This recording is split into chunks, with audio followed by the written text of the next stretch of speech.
Hello बच्चों, let's read the question.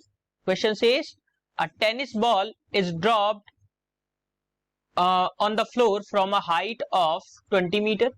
It rebounds to a height of 5 meter. The ball was in contact with the floor for 0.01 second. What was its average acceleration during the contact? Given g is equals to 10 meter per second square.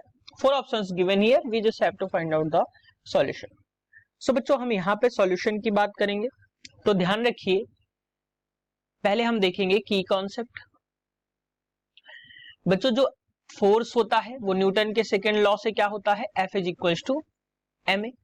लेकिन जब momentum की बात आती है तो F is equals to हो जाता है delta P by delta T।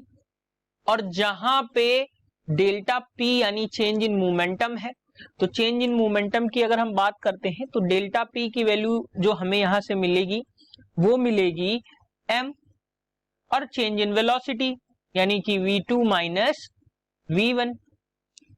और वेलोसिटी की अगर बच्चों हम बात करें तो v इज इक्वल्स टू, जब हाइट से रिलेट हम करते हैं तो v is equals to √2gh के बराबर होती है। सो बच्चों इन्हीं तीन फॉर्मूले से हम इस क्वेश्चन को देखते हैं। क्वेश्चन में गिवन है कि हाइट जो है वो कितनी है, 20 मीटर हाइट है, और दोबारा ये टकरा के 5 मीटर की हाइट तक जाता है। तो बच्चों मैं यहाँ पे हाइट की वैल्यू जो है वो ले लेता हूं h1, और h2 की वैल्यू मैं ले लेता हूं 5 मीटर, और यहाँ पे टाइम की भी वैल्यू गिवन है, t इक्वल्स टू यहाँ पे गिवन है बच्चों 0.01 सेकेंड।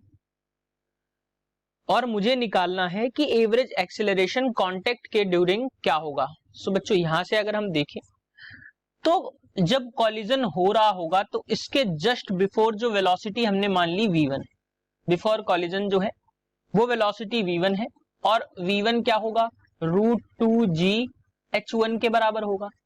तो यहां से अगर हम देखें तो ये जो वैल्यू आ जाएगी, ये वेलोसिटी आ जाएगी, वो कितनी आ जाएगी, मैं यहाँ पे वैल्यूज पुट कर देता हूं, 2 इंटू 10 इंटू h1 की वैल्यू कितनी है 20।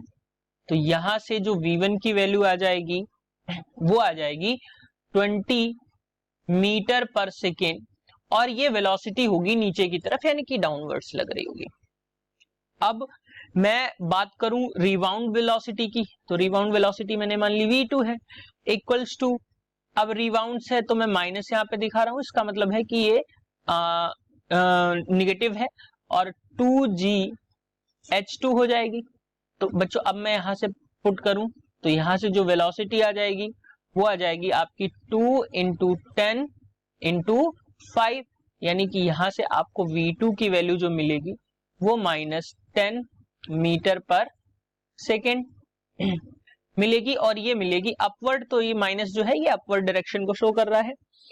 ठीक, अब क्या है, अब हम मोमेंटम की बात करें यहां से, तो मोमेंटम हमें कितना मिलेगा बच्चों, यहां पे गिवन है मोमेंटम ऑलरेडी कितना होता है, P is equals to m, यानी मास जो है वो क्या है m into delta v minus delta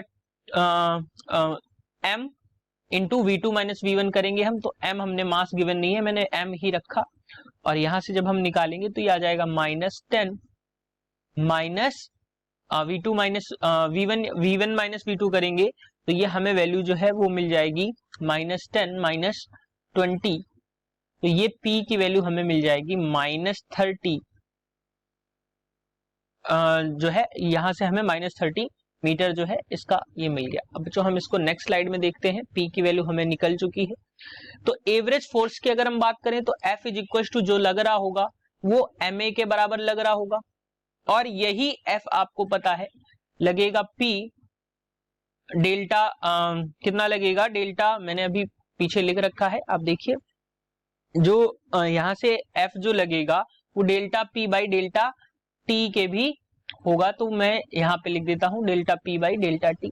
अब अगर हम वैल्यूज को पुट करें तो delta P by delta T हमें क्या मिल जाएगी, यहां से -30 अपॉन टाइम 0.01 सेकेंड दिया है तो 0.1 सेकेंड हमने रख लिया, और यही आपका किसके बराबर है बच्चों, अभी मैंने बताया है, ये आपका बराबर है -30 m भी है, मास का मल्टीप्लीकेशन हो रहा है, और यही बराबर है -3000 m के, यानी ma के।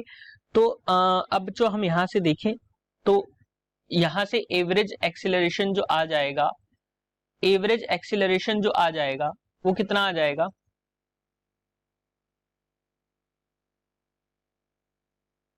यहां से देखेंगे तो जब हम इसको सॉल्व करेंगे तो ये आ गया 3000 -3000 m के बराबर आया फोर्स जो है। अब a की वैल्यू अगर हम देखें तो a की वैल्यू क्या होती है, F/m। तो a इज इक्वल टू कितना आ जाएगा बच्चों, यहां से -3000 m अपॉन m।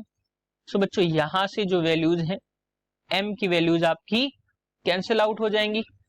तो एक्सीलरेशन जो आएगा, यहां से जो एक्सीलरेशन आएगा वो क्या आ जाएगा, -3000 मीटर पर सेकेंड स्क्वायर। माइनस जो है ये बता रहा है कि एक्सीलरेशन में रिटार्डेशन हो रहा है, यानी कोलिजन के टाइम जो एवरेज एक्सीलरेशन रहेगा वो रिटार्डेशन होगा, और वो होगा -3000 मीटर पर सेकेंड स्क्वायर के बराबर। सो बच्चों अगर हम ऑप्शंस की बात करें तो ऑप्शन जो रहेगा वो आपका रहेगा ऑप्शन 1, दैट इज 3000 मीटर पर second square. Hope you understood it well, best of luck.